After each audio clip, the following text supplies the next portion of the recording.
이제 3장 말씀에 창세기 3장 말씀에 들어가는데 1장, 2장과는 분위기가 완전히 다른 것이 이제 3장부터의 말씀입니다.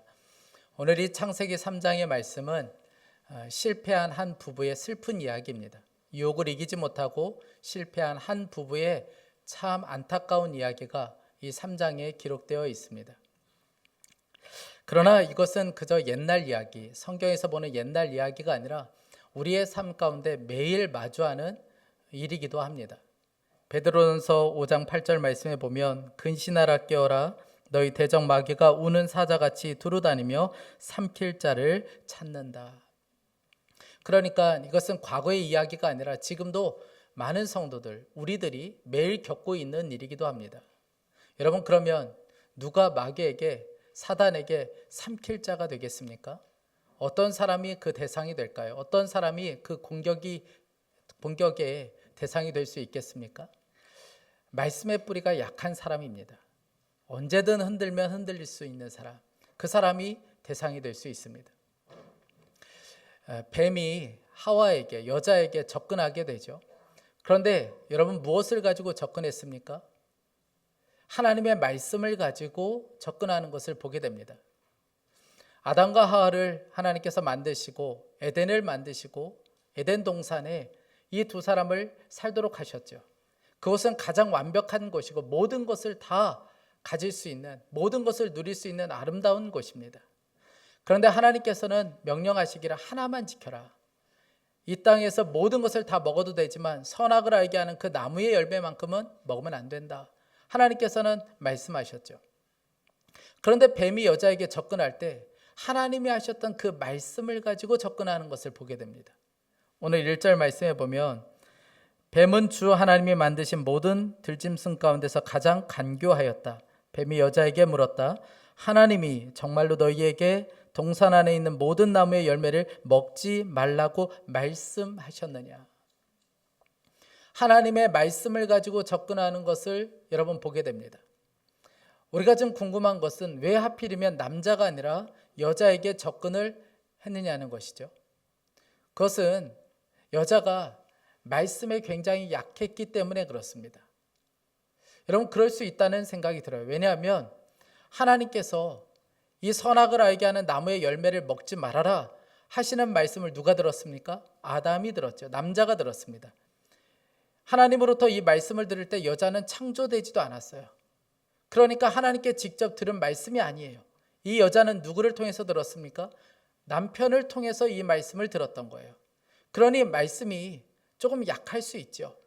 말씀대로 해야 된다, 이런 것이 약할 수 있습니다. 우리가 계속해서 살펴보겠지만 이 여자는 정말 그랬어요. 말씀에 대한 굉장히 약함이 있었습니다.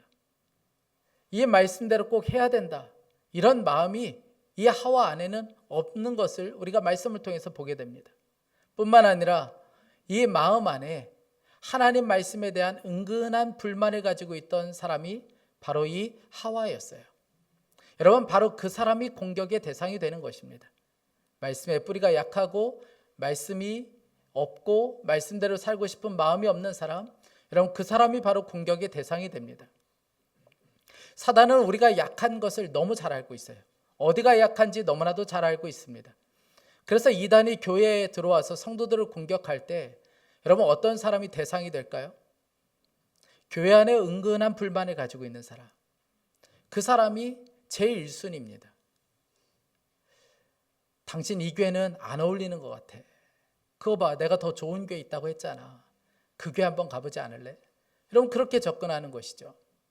부부 사이가 좋지 않을 때, 부부 사이가 갈등을 겪을 때 언제나 지금 살고 있는 그 남편, 지금 살고 있는 그 아내보다 더 매력적인 사람이 갑자기 접근하기 시작합니다.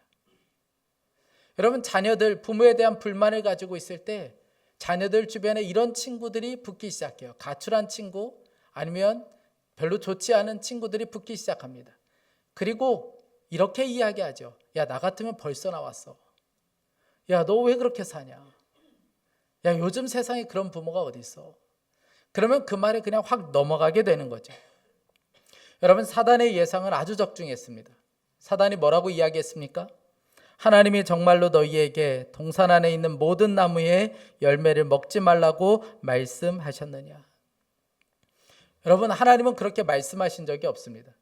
하나님께서는 모든 것을 먹어도 된다고 하셨고, 오직 하나 선악을 알게 하는 그 나무의 열매만큼은 먹지 말라고 하셨죠. 그런데 이 이야기를 듣고 여자가 곧바로 이렇게 이야기합니다.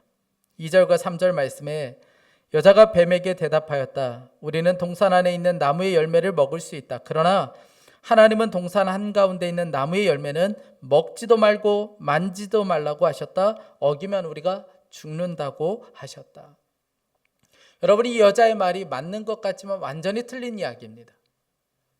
하나님께서는 먹지 말라고 말씀하셨지 만지지도 말라고 말씀하신 적이 없어요. 그러니까 이 여자가 이렇게 이야기할 때는 은근한 그 말씀에 대한 불평이 있는 거예요. 하나님은 도대체 뭐하러 이거 만드셔서 우리 이렇게 힘들게 하시나, 이런 마음이 있는 것이죠. 그래서 뱀에게 이렇게 이야기하고 있는 거야. 하나님이 먹지도 만지도 말라고 하셨다. 죽는다고 하셨다. 그 마음 안에 은근한 불평과 원망의 마음이 담겨져 있는 것이죠. 그러면서 이렇게 이야기합니다. 어기면 죽는다고 하셨다. 개역 개정을 보면 죽을까 하노라 라고 표현되어 있습니다. 여러분, 하나님께서 그렇게 말씀하셨습니까? 창세기 2장 17절 보면 너희는 반드시 죽는다고 하셨어요. 하나님께서는 반드시 죽는다고 하셨지만 여자의 마음 안에는 안 죽을 수도 있을 거야, 이런 마음이 있었던 것이죠. 그러니까 하나님의 말씀을 의심하고 있었던 거예요. 그러니까 전체적으로 볼 때 여자의 마음 안에는 하나님의 말씀대로 하고 싶은 마음이 없는 거예요. 그 마음 안에서 하나님의 말씀을 계속해서 밀어내고 있는 것이죠. 그 말씀대로 별로 하고 싶지 않은 마음이 가득한 거예요. 여러분, 여자의 이 틈을 뱀이 기가 막히게 알아차립니다. 그래서 뱀이 곧바로 이렇게 이야기하죠. 4절에 뱀이 여자에게 말하였다. 너희는 절대로 죽지 않는다. 뱀은 절대로 죽지 않는다고 이야기합니다. 하나님은 반드시 죽는다고 이야기하는데 뱀은 절대로 죽지 않는다고 이야기해요. 여러분, 대화가 몇 번 오고 가다 보니까 하나님의 말씀이 완전히 다른 의미가 되어서 여자에게 다가오는 것을 보게 됩니다. 처음에는 그렇지 않았어요. 그런데 몇 번 대화하는 사이에 하나님의 진짜 말씀하신 의미는 완전히 사라지고 말았어요. 여러분, 이것이 바로 사단이 하는 방법입니다. 거짓과 진실을 섞어 놓아서 무엇이 진실인지 무엇이 거짓인지를 알지 못하게 만드는 거예요. 그게 바로 지금도 사단이 하는 방법입니다. 제가 얼마 전에 뉴스를 보다가 한 청문회 장면을 보았는데 한 국회의원이 청문회 자리에 나온 그 사람에게 이런 이야기를 하더라고요. 당신은 괴벨스 같은 사람이다. 당신이야말로 이 시대 우리나라의 괴벨스 같은 사람이다. 제가 그래서 그 사람이 어떤 사람인가 찾아보았습니다. 이 괴벨스는 어떤 사람인가? 20세기 초 나치 독일의 선전부 장관이었던 인물. 그는 대중의 감정을 철저히 이용하여 나치의 이념을 퍼뜨리고 비이성적이고 비도덕적인 행동을 대중이 정당화하도록 만들었다. 바로 이런 사람이었어요. 이 사람이 하는 것은 가짜 정보를 국민들에게 흘리는 것이었어요. 그런데 그 방법이 아주 정확했습니다. 독일의 국민들이 전쟁터로 몰려갔고, 그리고 무엇보다 학살에 당하는 일이 벌어지고 말았어요. 인류 역사상 아주 끔찍한 일이 벌어질 때 이 괴벨스가 있었습니다. 그가 한 말 중에 이런 말이 있는데, 거짓과 진실의 적절한 배합이 100%의 거짓보다 더 큰 효과를 낸다. 한 번만 말해진 거짓말은 거짓말로 남지만 수천 번 말해진 거짓말은 진실이 된다. 거짓말도 100번을 하면 진실이 되고 매일매일 반복하면 신념이 된다. 여러분, 사단이 지금 이 괴벨스처럼 하고 있는 것이죠. 거짓과 진실을 완전히 섞어 놓았어요. 교묘하게 배합을 해 놓았습니다. 여러분, 놀라운 사실은 뱀에게 이 이야기를 듣고 나니까 선악을 알게 하는 나무가 이상하게 달리 보이기 시작하는 거예요. 6절 말씀입니다. 함께 읽겠습니다. 6절. 여자가 그 나무의 열매를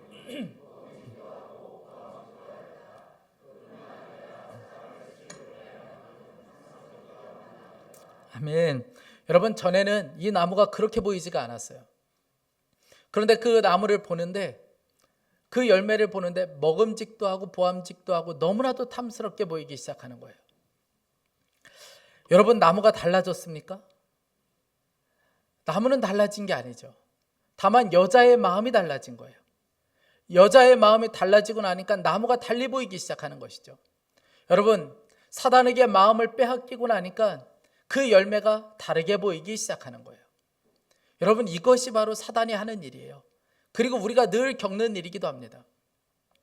여러분들이 저에 대해서 굉장히 좋은 마음을 갖고 계신데, 만약 옆에 사람이 누군가 목사님이 글쎄 거짓말을 그렇게 잘한대, 내가 보기엔 성격이 좀 이상한 것 같아, 그럼 처음에는 아이 설마 이랬다가 어느 순간부터 목사님을 보면 사기꾼처럼 보여요.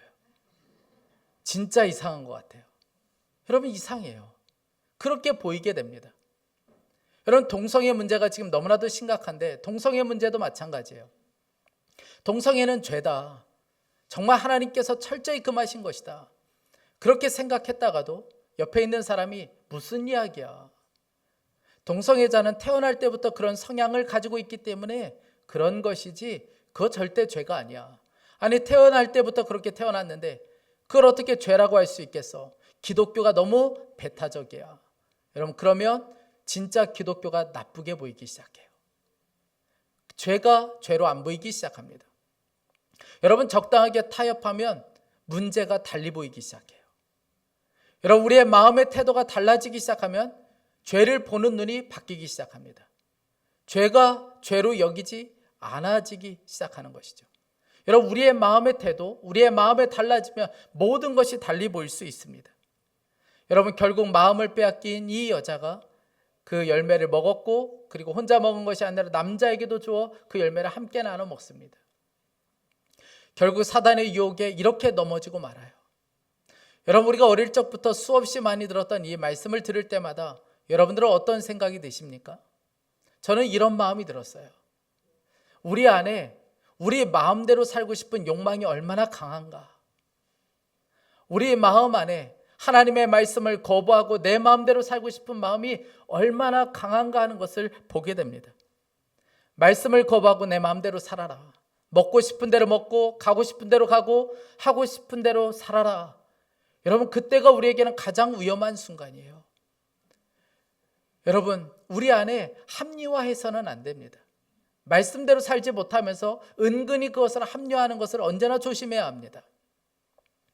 1910년에 한일 합방이 일어나고, 그리고 그때 신사참배가 강요되기 시작했죠.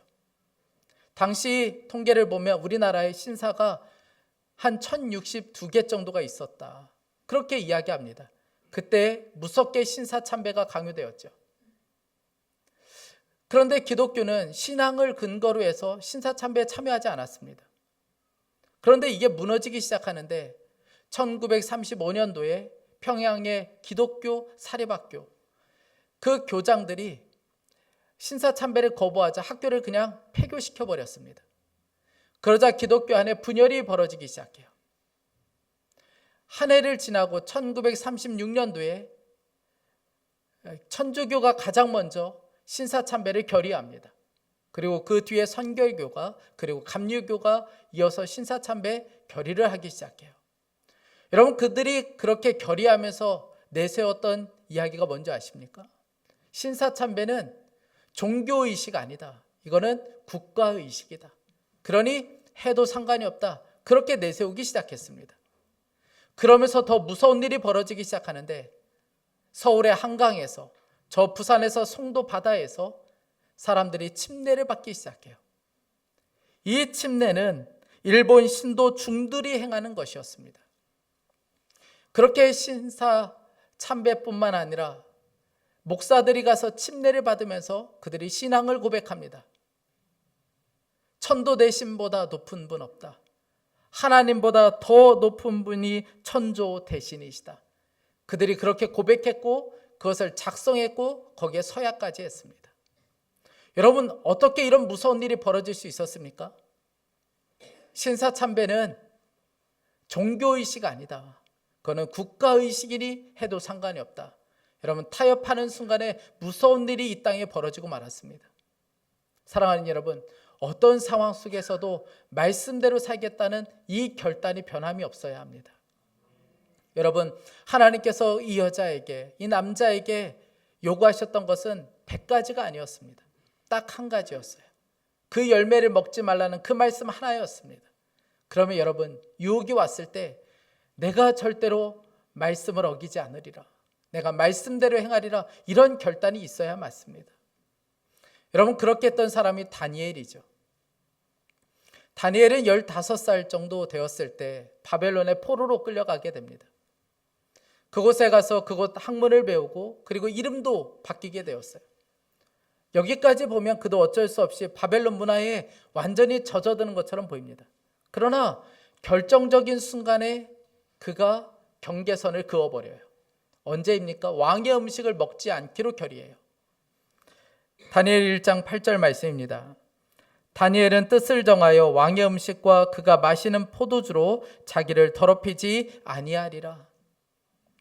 여러분, 왜 왕의 음식을 먹지 않았습니까? 이방 왕이 주었기 때문에 안 먹은 것이 아니고, 이 왕의 음식은 신전에 들어갔다가 우상신에게 바쳐졌다 나오는 음식이에요. 그들은 이 음식을 먹으면서 이런 신앙 고백을 합니다. 신의 연기를 받아서 나는 살아가는 사람이다. 이런 신앙 고백을 가지고 있습니다. 다니엘은 이것을 잘 알았기 때문에 왕의 음식을 단호하게 거부해요. 신앙의 경계를 그어버립니다. 나는 하나님의 말씀대로 살리라. 나는 여기까지는 넘어가지 않으리라. 그리고 그가 결단합니다. 다니엘 3장을 보면 세 친구가 풀무불에 던져지게 되죠. 이 세 사람이 풀무불에 던져졌을 때 그들이 우상신에게 절하지 않은 것으로 인하여 풀무불에 던져진 상황에서 그들이 이런 고백을 합니다. 다니엘 3장 18절에 그렇게 하지 아니하실지라도 왕이여, 우리가 왕의 신들을 섬기지도 아니하고 왕이 세우신 금신상에게 절하지도 아니할 줄 아옵소서. 다니엘도 그렇고 이 세 사람, 사드락과 메삭과 아벳느고, 이 세 사람도 동일하게 마음에 가졌던 결단이 있었어요. 내가 하나님의 말씀대로 살리라. 내가 하나님의 말씀을 넘어서지 않으리라. 여러분, 이 경계가 분명했던 사람들이었습니다. 그러자 유혹은 더 이상 유혹이 아니에요. 더 이상 이 세 사람, 그리고 다니엘까지 흔들 수 있는 사람은 아무도 없었습니다. 여러분, 우리들도 마찬가지예요. 무슨 일이 있어도 말씀대로 살리라. 여러분, 그러면 흔들 수 없습니다. 내가 적당히 타협하니까 계속 흔들리게 되는 것이죠. 그러나 내가 절대 어떤 상황 속에서도 말씀대로 살리라. 그럼 여러분, 더 이상 유혹은 없습니다. 가정에서, 직장에서 여러분, 이 삶을 살아야 합니다. 절대로 내 몸을 음란에 내어주지 않으리라. 내가 거짓과 불법에 타협하지 않으리라. 내가 입으로 죄를 짓지 않으리라. 여러분, 이런 결단이 우리 가운데 있어야 하는 것이죠. 다른 것은 모르겠는데 말씀에 있어서만큼은 타협이 없어야 합니다. 왜냐하면 그것이 우리가 사는 길이기 때문에 그렇습니다. 저를 비롯하여 우리 사역자들이 점심때가 되면 우리 외부에 나가서 식사를 하고 그렇게 하는데, 교회에서 배려해 주셔서 카드를 하나 만들어 주셨어요. 그래서 사역자들 식사할 때 그 카드로 계산을 합니다. 그런데 며칠 전에 우리 사역자들이 식사할 때 제 딸도 함께 가서 식사를 하게 되었어요. 밥을 먹는데 밥을 먹기 시작하면서부터 제 안에 갑자기 이런 생각이 드는 거예요. 우리 딸내미 밥값은 어떻게 하지? 계속 밥을 먹으면서도 이 생각만 나는 거예요. 왜 그런 생각이 드는지 모르는데, 그런데 이 생각이 계속 머릿속에서 떠나지가 않아요. 마음이 너무 불편한 거예요. 그래서 마음의 결론을 냈죠. 같이 계산하면 되지 뭐. 여러분, 그래도 되는 거 아니겠습니까? 아닙니까? 그런데 마음이 너무 불편해요. 그래서 식사하고 나올 때 우리 사역자들은 교회 카드로 계산하고 우리 딸내미는 따로 제 카드로 계산을 하고 나왔어요. 여러분, 너무한 것입니까? 이렇게 해야 되는 거예요. 그 10,000원에 내 양심을 팔 수가 없는 거예요. 여러분, 그것이 바로 나를 지키는 것이기 때문에 그렇습니다. 여러분, 직장 생활 하시는 분들은 다 아시죠? 여기가 무너지면, 이 경계가 무너지기 시작하면 어느 순간에 보면 내가 불법을 저지르기 시작합니다. 저도 마찬가지예요. 제 자신이 저를 지키지 않으면, 여기에서 하나씩 무너지기 시작하면 어느 순간에 감당할 수 없을 만큼 저는 무너지게 될 겁니다. 사랑하는 여러분, 선악을 알게 하는 이 나무를 먹는 순간에 두 사람의 눈이 진짜 밝아졌어요. 오늘 7절 말씀을 보세요. 그러자 두 사람의 눈이 밝아져서 자기들이 벗은 몸인 것을 알고 무화과 나무 잎으로 치마를 엮어서 몸을 가렸다. 여러분, 두 사람의 눈이 진짜 밝아졌어요.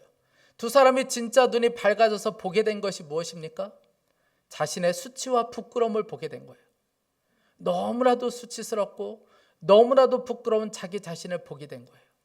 그래서 그들은 결국 숨어버리고 말았습니다. 8절 말씀에 그 남자와 그 아내는 날이 저물고 바람이 서늘할 때에 주 하나님이 동산을 거니시는 소리를 들었다. 남자와 그 아내는 주 하나님의 낯을 피하여서 동산 나무 사이에 숨었다. 하나님의 형상대로 지음받았고 하나님과 친밀한 교제 가운데 살도록 만들어 놓으셨는데 하나님의 소리가 두려워요. 하나님의 소리가 별로 듣고 싶지 않아요. 너무 무섭고 너무 두려워서 결국 숨어버리고 말았습니다. 하나님 앞에 얼굴을 들 수 없을 정도로 너무나도 부끄럽고 너무나도 수치스러워서 그냥 숨어버리고 말았어요. 여러분, 사단이 이야기했죠. 절대 죽지 않는다고 이야기했습니다. 그런데 여러분, 이런 일이 벌어지고 말았어요. 여러분, 그뿐만입니까? 관계는 다 깨지고 말았어요. 12절 13절을 보세요. 그 남자는 핑계를 대었다. 하나님께서 저와 함께 살라고 짝지어 주신 여자, 그 여자가 그 나무의 열매를 저에게 주기에 제가 그것을 먹었습니다. 13절에 주 하나님이 그 여자에게 물으셨다. 너는 어쩌다가 이런 일을 저질렀느냐? 여자도 핑계를 대었다. 뱀이 저를 꿰어서 먹었습니다. 여러분, 하나님 말씀대로 살지 못하고 내가 옳은 대로 살면 나타나는 현상이 무엇인지 아십니까? 그것은 갈등이에요. 내가 옳은 대로 살기 시작하면 모든 갈등이 시작됩니다. 부부 사이에서도 그렇고 사람들과의 관계에서도 마찬가지입니다. 여러분, 사단은 죽지 않는다고 이야기했어요. 그런데 여러분 보세요. 얼굴을 들 수 없을 정도로 너무나도 부끄럽고 너무나도 수치스러워서 그냥 숨어버렸어요. 뿐만 아니라 관계는 다 깨지고 말았습니다. 여러분, 이게 죽음이 아니고 뭐예요? 죽지 않는 것이 맞습니까? 아니요, 완전한 죽음을 지금 경험하고 있어요. 반드시 죽는다는 하나님의 말씀은 옳았습니다. 여러분, 말씀을 떠나서 내가 옳은 대로 살면 여러분 반드시 죽음을 경험할 수밖에 없습니다. 아담과 하와는 그렇게 숨어버렸어요. 하나님께서는 너무 마음이 안타까웠습니다. 그래서 아담에게 이렇게 질문하세요. 9절 말씀입니다. 우리 다 함께 읽어보겠습니다. 9절. 주 하나님이 그 남자를 부르시며 물으셨다. 내가 어디에 있느냐? 여러분, 하나님께서 아담이 어디 있는지 몰라서 이렇게 질문하시는 걸까요? 아담이 어떤 일을 저질렀는지 몰라서 이렇게 질문하고 계십니까? 다 알죠. 그런데 하나님께서 이렇게 질문하시는 것은 하나님과의 관계가 아직 끝나지 않았다는 것을 보여주는 거예요. 아담과 하와는 생각했을 거예요. 하나님과의 관계가 이제는 끝났다라고 생각했을 겁니다. 그런데 아담의 이름을 부르시는 것은 아직 관계가 끝나지 않았다는 것을 보여주는 것입니다. 그러면서 하나님께서 이렇게 부르신 것은 아담으로 하여금 지금 있는 자리가 진짜 있어야 될 자리인가를 묻고 계신 거예요. 아담아, 너 그 자리에 있는 것이 맞니? 너 그렇게 나를 피해서 숨어 있는 것이 맞아? 너 그 자리에서 두려움에 벌벌 떨면서 그 자리에 있는 것이 맞느냐고 하나님께서 질문하고 계신 거예요. 여러분, 오늘 우리가 들어야 될 질문이 바로 이 질문이라고 믿습니다. 사랑하는 여러분, 하나님께서는 저와 여러분에게도 오늘 질문하고 계십니다. 너는 어디에 있느냐? 그 자리가 맞느냐? 하나님께서 저와 여러분에게 질문하고 계십니다. 여러분, 혹시 말씀대로 살지 못해 숨어 있고 피하고 있는 분은 없습니까? 너무 두렵고 내가 옳은 대로 살다가 관계는 다 깨어져 버린 여러분, 그런 수치와 부끄러움과 얼굴을 들 수 없는 그런 부끄러움 가운데 살고 있는 것은 아닙니까? 하나님께서 저와 여러분에게 묻고 계세요. 너 어디에 있니? 너 그 자리에 계속 있어도 되겠니? 이제는 거기서 나와야 되지 않겠니? 이제는 그 삶을 정리해야 되지 않겠니? 하나님께서 저와 여러분에게 묻고 계십니다. 제가 이 말씀을 준비하다가 전에 보았던 영상이 하나 생각이 났는데 2001년 9월 11일에 있었던 무역센터 쌍둥이 빌딩에 항공기 테러가 있었던 그 사건이 생각이 났습니다. 여러분, 이 테러가 있었고 그 주에 맨하탄에 있는 타임스퀘어 처치의 카터 콜론 목사님이 하신 설교가 아마 많은 사람들이 보셨을 겁니다. 이 목사님의 설교가 큰 이슈가 되었어요. 목사님이 이런 설교를 하셨습니다. 제가 조금 길지만 그 메시지를 함께 나누고 싶습니다. 우리는 하나님의 목적으로 우리의 목숨을 내려놓아야 합니다. 이건 주일학교 소풍이 아닙니다. 그리스도의 교회는 계속해서 좋은 삶을 살라는 충고도 아닙니다. 영혼들을 위한 전쟁입니다. 그들에게서 벗어나십시오. 살기 위해 달리십시오. 왜냐하면 당신의 생명에 관한 것이기 때문입니다. 뉴욕시의 경찰관들에 대한 이야기는 나의 마음속에 영원히 새겨져 있을 것입니다. 무너지는 빌딩을 피해 사람들이 도망갈 때 경찰관들, 소방관들, 그리고 사람들은 빌딩을 향해 달리면서 도망치십시오라고 목숨을 걸고 외쳤습니다. 어떤 경우에는 그들은 목숨을 잃을 것을 알고 있었어요. 하지만 그들에겐 의무감이 있었습니다. 나는 하나님께 울부짖었습니다. 하나님, 오 예수님, 당신의 왕국을 위한 나의 책임감이 이 존경스러운 소방관들과 경찰관들이 무너지는 빌딩에서 죽어가던 자들을 향해 가졌던 것보다 더 적지 않게 해주십시오. 우리는 진리가 길가에 버려지는 시대에 살고 있습니다. 나는 분쟁으로부터 도망치는 것이 아닌 분쟁 속에 들어가서 외치는 사람이 되고 싶습니다. 살기 위해 달리세요. 벗어나세요. 번영, 부, 성공에 집중하는 복음들로부터 도망가세요. 벗어나십시오. 그리스도의 이름을 자신의 이익을 위해 쓰는 자들로부터, 당신의 주머니를 예수의 이름으로 터는 자들로부터 벗어나십시오. 도망치십시오. 자기 개발에만 집중하는 복음으로부터 도망가시기 바랍니다. 달리십시오. 그리스도가 아니라 인간이 영광을 받는 교회로부터 도망치십시오. 그리스도의 몸이여 도망치십시오. 도망가십시오. 부정한 것을 만지지 마십시오. 성경이 없는 미국과 캐나다의 교회에서 벗어나십시오.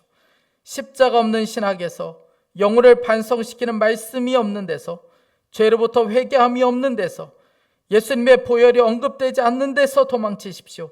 부정합니다. 벗어나십시오. 죄가 편하게 느껴지는 교회로부터 도망치십시오. 전원을 내리시고 그것들로부터 도망가십시오. 그들은 하나님에 대해 아무것도 알지 못합니다. 부정하고 순간적인 운동과 목적 없고 공허한 예언으로부터 달려나가십시오. 사랑스러운 교회여, 생명을 위해 달리십시오. 여러분, 아담을 바라보시는 하나님의 마음이 이렇지 않겠습니까? 하나님의 말씀에 실패하여 숨어있는 그 아담을 향하여 하나님께서 원하시는 것이 무엇이겠습니까? 더 이상 그 자리에 있지 마. 나와. 빛 가운데 나오라. 여러분, 하나님께서 원하시는 것 아니겠습니까? 그것은 하나님께서 저와 여러분에게 원하시는 것이기도 합니다. 사랑하는 여러분, 나오십시오. 여러분, 그 자리를 피하세요. 내 욕망과 내 육신대로 사는 그 자리, 말씀을 거부하고 그저 내 뜻대로 사는 그 자리에서 피해서 나와야 합니다. 여러분, 하나님께서는 말씀하셨어요. 반드시 죽는다고 말씀하셨습니다. 그런데 여러분, 우리의 마음에는 어떤 마음이 있습니까? 설마 죽을까? 다 그렇게 사는데 여러분, 이것처럼 어리석은 것은 없습니다. 하나님은 반드시 죽는다고 말씀하셨는데 그 자리에 있으면서 설마 죽을까? 여러분, 이렇게 사는 것은 정말 어리석게 사는 것입니다. 사랑하는 여러분, 우리가 살다 보면 말씀대로 살지 못하고 실패할 때가 있죠. 그때 하나님께서 저와 여러분에게 질문하고 계십니다. 네가 어디에 있느냐? 너 그 자리에 계속 있어도 되겠느냐? 계속해서 그 삶을 살아도 되겠느냐? 하나님께서 저와 여러분에게 질문하고 계십니다. 여러분, 하나님께서 우리를 부르시는 그 소리에 깨닫고 일어서야 합니다. 그 자리를 옮겨야 합니다. 더 이상 나뭇잎으로 나의 수치와 부끄러움을 가리려고 애쓰지 마세요. 하나님 핑계대고 남편 핑계대고 아이들 핑계대고, 여러분 더 이상 핑계대지 마세요. 어쩔 수 없었다고 말하지 마세요. 적당한 것이 우리의 신앙생활에서는 가장 위험합니다. 여러분 그 자리에서 나와야 합니다. 이제는 진짜 말씀으로 사는 그 삶을 살아내야 하는 것입니다. 사랑하는 여러분, 간절히 원합니다. 저와 여러분이 다른 것은 모르겠는데 말씀에 있어서만큼은 타협이 없는 그 삶을 사는 저와 여러분 될 수 있기를 간절히 축복합니다. 우리 이 시간에 함께 이 찬양 함께하고 좀 기도하고 싶습니다. 우리 사랑하는 주님께 우리 이 시간에 우리의 마음의 결단을 올려드리며 함께 찬양하고 싶습니다. 주님, 그렇습니다. 제가 말씀 앞에 두려워 떨겠습니다. 하나님, 그 말씀을 붙잡고 살겠습니다. 이 고백으로 함께 이 찬양하겠습니다.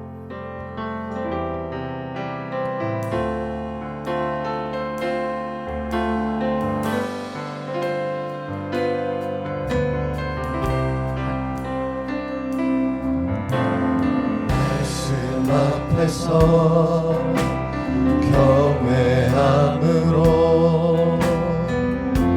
주께 홀로 섭니다.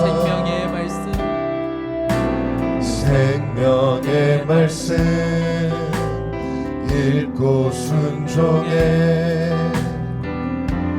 주를 예배합니다. 기록된 말씀 힘이 있어서 진리로 우리 거룩해 하며, 거룩한 말씀 세세 영원히 보듬이 되어 말씀하시네.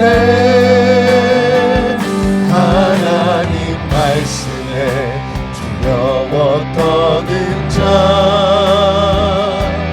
그 말씀에 생명을 거는 자, 한 사람 찾으시는 주님의 약속을 믿어. 하나님 말씀에 운명을 거는 자, 순종하며 주 따라가는 자, 영원한 하나님 나라 일어날 주의 교회여 일어나. 다시 한번 고백합니다. 하나님 말씀에 두려워 떠는 자, 그 말씀에 생명을 거는 자, 한 사람 찾으시는 주님의 약속을 믿어. 하나님 말씀에 운명을 거는 자, 순종하며 주 따라가는 자, 영원한 하나님 나라 일어날 주의 교회여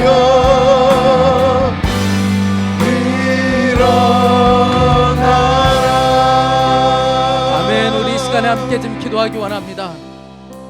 여러분, 세상은 진실과 거짓을 교묘하게 배합하여 우리로 하여금 무엇이 진실인지 모르도록 그렇게 만들어 버렸습니다.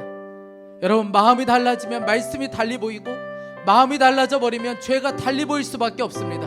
여러분, 우리의 마음의 태도는 언제나 분명해야 합니다.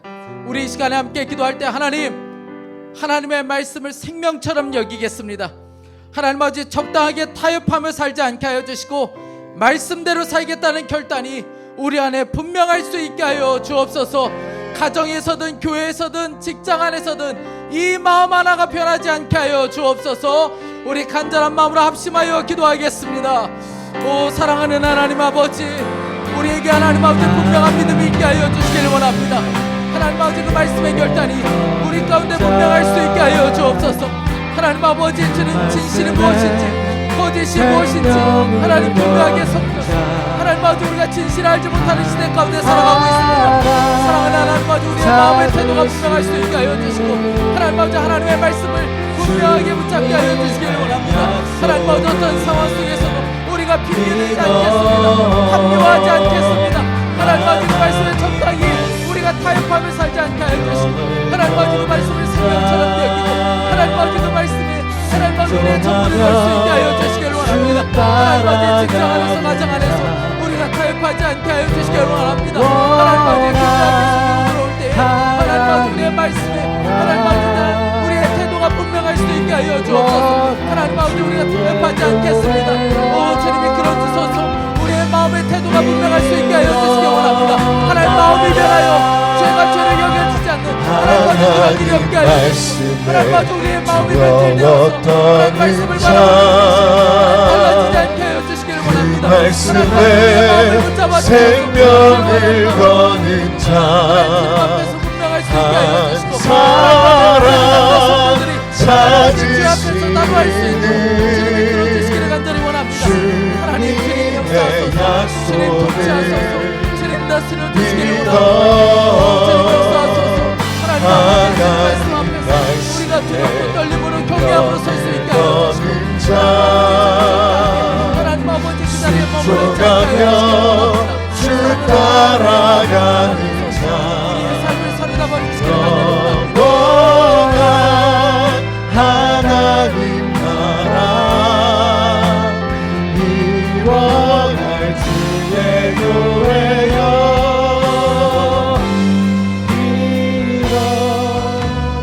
일어나라. 사랑하는 여러분 한 번 더 기도하기 원합니다. 사랑하는 여러분 오늘 주님은 아주 엄중하게 우리에게 묻고 계십니다. 네가 어디에 있느냐? 그 자리에 있어도 되느냐? 계속 그 자리에 머물러 있어도 되는가? 주님은 우리에게 묻고 계십니다. 우리 이 시간에 이 질문 앞에서 겸손하게 두려움으로 함께 기도하기 원합니다.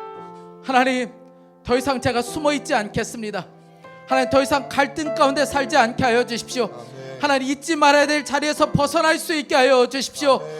하나님 아버지 우리 자녀들을 위해서도 우리 이 시간에 함께 기도할 때에 하나님 우리의 자녀들이 말씀을 거역하고 숨고 피하는 삶을 살지 않게 하여 주시고 그 자리에서 벗어나는 삶을 살게 하여 주옵소서. 우리 간절한 마음으로 주여 한번 부르짖고 기도하겠습니다. 주여 사랑하는 하나님 아버지, 하나님 아버지 주님의 질문 앞에 우리가 두렵고 떨림으로 서게 하여 주시기를 원합니다. 네가 어디에 있느냐? 그 자리가 진짜 맞느냐? 그 자리가 정말 하나님의 자녀냐? 우리에게 부르실 때 하나님 우리가 두렵고 떨림으로 하나님 아버지 질문 앞에 서게 하여 주시기를 원합니다. 하나님 아버지 말씀을 거역하고 숨기하지 않게 하여 주시기를 원합니다. 하나님 아버지 시간 가운데 살아가고 하나님 아버지 옳고 그른 것이 하나님 내 기준에 있고 하나님 아버지 살지 않게 하여 주시기를 원합니다. 우리가 서 있는 자리가 있게 하여 주십시오. 하나님 아버지 우리가 피할 자리며 하나님 아버지 우리가 피하게 하여 주시고 하나님 아버지 우리가 일어나게 하여 주시기를 사랑하는 하나님 아버지 우리 다음 세대 자녀들에게도 이 은혜를 허락하여 주옵소서. 말씀을 거역하는 자리에 있지 않게 하여 주시고 하나님 아버지 그 자리에서 벗어나게 하여 주시고 하나님이 기뻐하시지 않는 자리에서 벗어나 오직 하나님의 말씀에 순종하는 자리에 서게 하여 주시고 하나님 아버지 우리 다음 세대 우리의 자녀들이 하나님 아버지 음란의 자리에서 벗어나며 죄된 자리에서 벗어나며 하나님 아버지 세상의 욕망의 자리에서 벗어나게 하여 주시고 하나님이 기뻐하시는 자리로 하나님으로 옮길 수 있게 하여 주십시오. 하나님이 기뻐하시는 자리로 들어갈 수 있게 하여 주시기 원합니다. 하나님 우리의 자녀들을 붙잡아주시고 하나님 아버지 불쌍히 여겨주소서. 더 이상 그 자리에 머물러 있지 않게 하여 주시고 하나님 아버지 오늘 일어나는 놀라운 결단이 있게 하여 주시기를 원합니다. 하나님 주 따라가는 이 놀라운 은혜가 부어질 수 있게 하여 주옵소서. 영원한 하나님 나라 이뤄갈 주의 교회여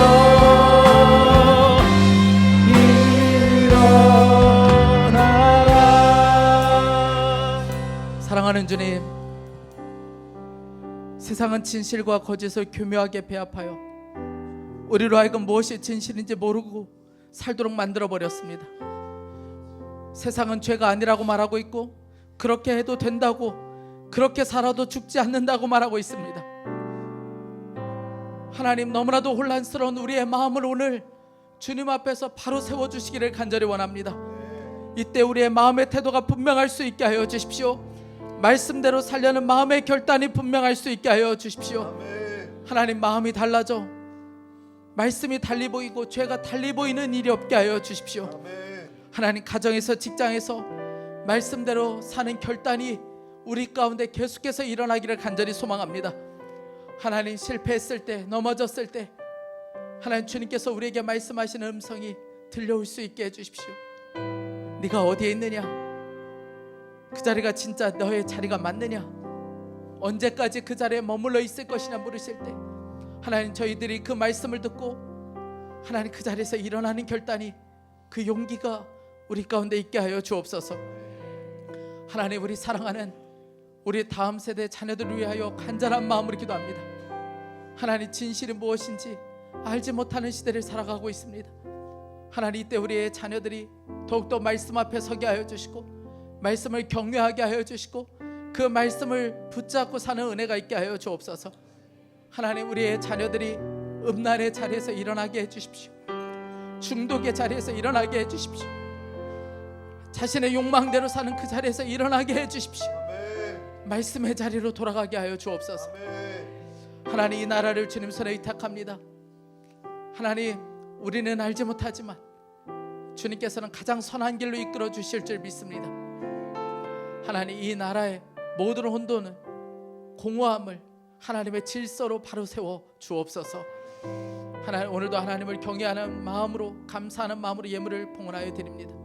이 예물이 하나님의 영광으로 사용되게 하여 주시고, 하나님, 물질로 인하여 어려움 당하고 있는 성도들 그 기업 하나님의 놀라운 은혜가 부어질 수 있게 하여 주옵소서.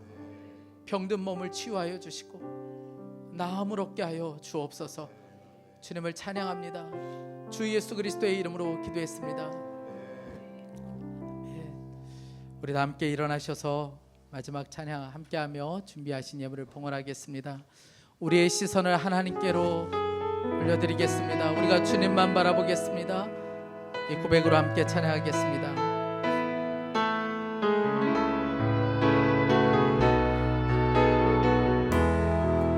내게로부터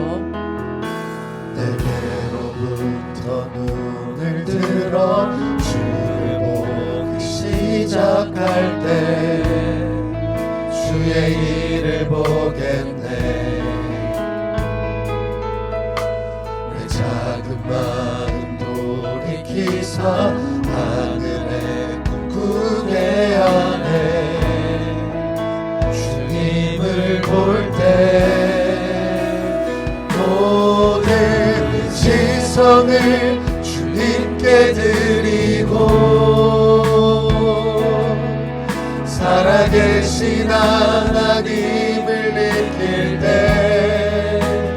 내 삶은 주의 역사가 되고 하나님이 일하기 시작하네. 모든 시선을 주님께 드리고 살아계신 하나님을 느낄 때 내 삶은 주의 역사가 되고 하나님. 우리 다시 한번 고백합니다. 모든 시선을 주님께 드리겠습니다. 모든 시선을 주님께 드리고 전능하신 하나님을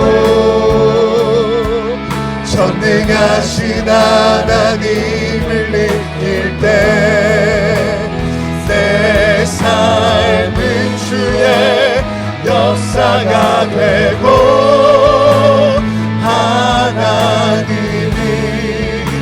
일하기 시작